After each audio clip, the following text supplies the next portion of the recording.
I have to confess, I have not always lived with full wattage. Not even close. I've always been thin, but when I was a kid, I was downright skinny. The kids in the playground would come up to me. I'm a pirate and I'm searching for your sunken chest. You couldn't make that up.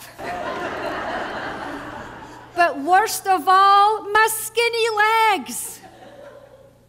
It was bad enough in elementary school when I could wear thick socks right up to my knees.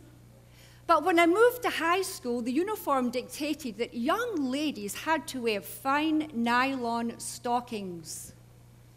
I was mortified.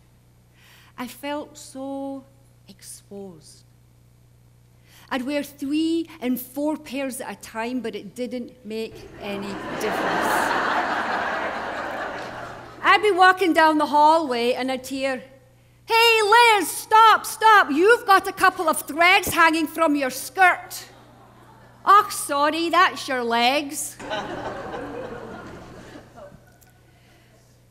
But much as I felt judged by others, I was my own worst enemy. And I grew to be so self-conscious. What about you? What incidents formed your image of yourself? What did you hear? And what did you make up as a result? Each of us has an image of who we are, and that image will be the greatest determining factor of your success or failure in every area of your life. Luckily for me, I had a vision. Because despite my skinny legs, I was going to be a dancer on the stage. But not just any stage. As young as I can remember, I'd put my little tap shoes on, climb up on the kitchen table, and announce to anybody who happened to be within earshot, "It's Liz Fletcher!"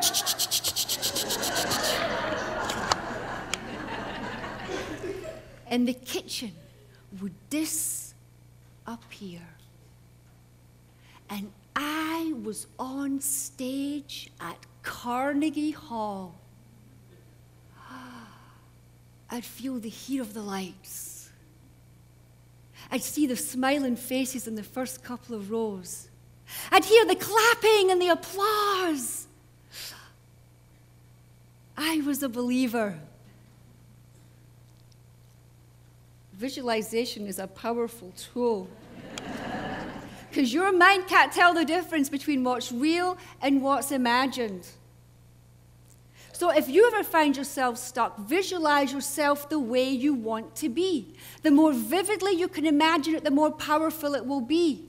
And as you change that image you have in your own mind's eye into a more successful image, you become magnetic and attract people and situations to you in all kinds of unexpected ways.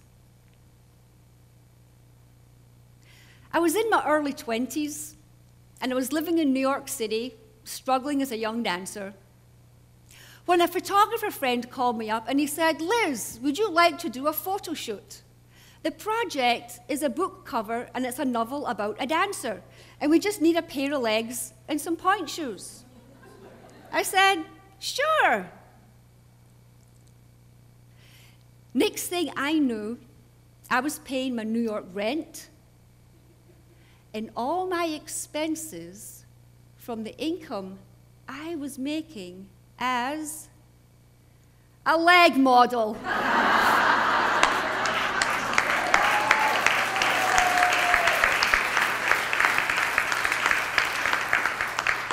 As irony would have it, one of my biggest clients was a hosiery company. And my legs adorned thousands of packets of ladies' stockings. And I often wondered if any of them ever made it back to Paisley, Scotland, and what would those kids think now if they knew? And yes, I did make it to Carnegie Hall.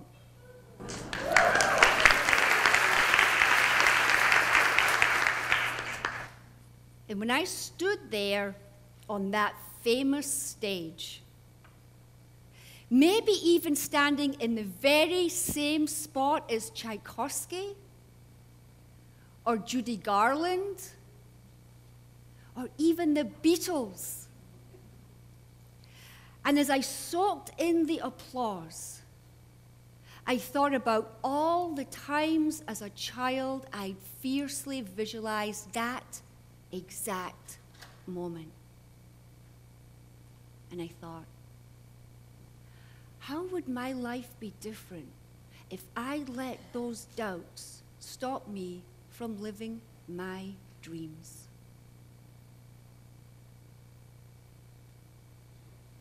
What about you? Do you have any dreams that you're holding back? The biggest challenge in awakening to our brilliance is to overcome our own self-doubt and judgment.